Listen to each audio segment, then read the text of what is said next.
The tragedy and loss experienced by the Jewish people during the Second World War only increased the desire and willingness of the Jews to establish their own state in Palestine. In the immediate post-war period, Palestine was still under the administration of the British Empire by means of the Mandate system that had been established after the First World War, and the empire found itself in the awkward situation of trying to appease both the rapidly increasing Jewish population in the region as well as the native Arab community, while still trying to keep control for itself. Britain was attempting to administer the region using the White Paper, issued in 1939, which limited land purchases by Jews, as well as restricted immigration into Palestine. Even after the end of the war, Britain was reluctant to admit survivors of the Holocaust, despite calls from US President Harry Truman to admit 100,000 survivors, as they feared the destabilizing effect this would have. The Anglo-American Committee of Inquiry, established in 1946 and tasked to recommend next steps on the situation in Palestine, recommended the resumption of sale of land to Jews, allowing 100,000 Jewish immigrants to move to Palestine, and that the territory become a UN trusteeship. The British did their utmost to ignore the recommendations of the Committee of Inquiry and continued to pursue the goals of the White Paper. Of course, the underground Zionist movement, with the Jewish community in Palestine, was working hard to bring European Jews to the region despite the official ban.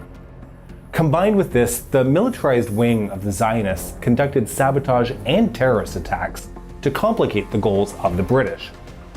An example of these attacks was the series of strikes carried out on June 17, 1946, where 10 out of 11 of the highways and rail bridges connecting Palestine to the outside world were destroyed. The British responded with wide-scale arrests against the Zionist leadership and activists. Like any good downward spiral, the Zionist response was the bombing of the King David Hotel in Jerusalem, which served as the headquarters of both the British Mandate administration as well as the British military headquarters. 91 people were killed in that bombing. So, as we can see, the Jewish population was quite unhappy with the situation in Palestine. This, however, was also the case with the Arab population, who stood to lose their land and livelihoods. They were in opposition to the recommendations of the Anglo-American Committee of Inquiry, and violent protests and demonstrations broke out. There were even calls for the annihilation of all European Jews in Palestine. The British, unable to regain control of the overall situation in the Mandate, appealed to the United Nations for a resolution. There were three prevailing opinions on how the Palestinian situation could be resolved. The first was the establishment of a single, multinational state, similar to what had been set up in Lebanon. This particular option was favored by the British. The second option was the establishment of a confederation, like Yugoslavia or Switzerland, with significant autonomy for the members, but with a common foreign and monetary policy. The third option was the partition of Palestine into separate Arab and Israeli states. This was the option favored by the United States and by the Soviet Union. The UN established the Special Committee on Palestine to consider and develop a proposal for a resolution to the issues in Palestine. After study and consideration, the Special Committee returned with a recommendation for partition, the plan that had been backed by the United States and the Soviet Union. However, the plan needed more than just the backing of the two superpowers. It also required a 2/3 majority vote in the General Assembly of the UN.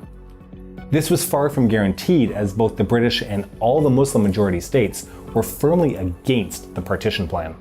It was going to take significant effort on the part of the plan's supporters to get it passed. The vote, held on the 29th of November 1947, saw 33 countries vote in favor of the committee's plan for partition. 13 countries voted against it, while 10 abstained. The United States had persuaded the Philippines and Paraguay, both allies of the US, to vote in favor of the resolution. They had also brought significant pressure to bear on Belgium, France, the Netherlands, Luxembourg, Liberia, and Haiti to change their nation's original stance on the resolution to vote in favor of it. It's no coincidence that these nations were major recipients of American financial support, including Marshall Plan aid for the European nations. The Soviet Union had instructed its allies and satellite states to vote for the resolution, votes which were crucial to meet that 2/3 majority.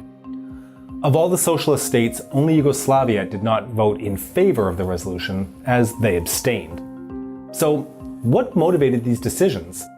For the USSR, despite its historic opposition to the Zionist movement, commonly seen as an ideological enemy of communism, pragmatism reigned supreme.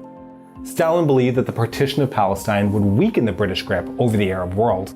He also predicted that the British opposition to the American-led plan would harm the Anglo-American alliance.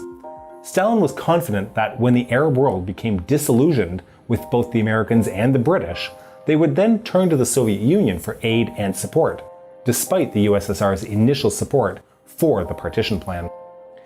It's interesting to note that the Soviets viewed several aspects of Jewish communal life in Palestine as being quite close to the kolkhoz, the collective farm. They also admired the strong union movement that existed in the Jewish community, and overall hoped that the leftist Zionists would continue to strengthen and push for the communization of Israel. The American situation was more complicated. Public opinion was generally in favor of a Jewish state, largely in part as a result of the hardships the Jewish communities of Europe had endured during the Second World War. Much of the political establishment, on the other hand, was actually against the partition of Palestine, and instead favored an international protectorate over the area. The State Department, in principle, was in favor of the British position in Palestine, as the British were seen as America's strongest ally in the struggle against communism. President Truman, for his part, as well as his White House staff, favored the establishment of that Jewish state. This was a long-time continuation of his support from when he'd been a senator. We, of course, can't forget to take into consideration that the United Nations vote on Palestine happened just ahead of US congressional elections.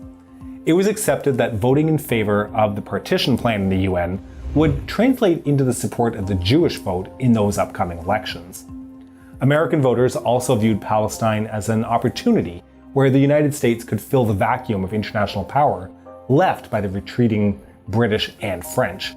Access to and even control of the region's oil wealth through this international influence was also seen as key in the American struggle against the Soviet Union.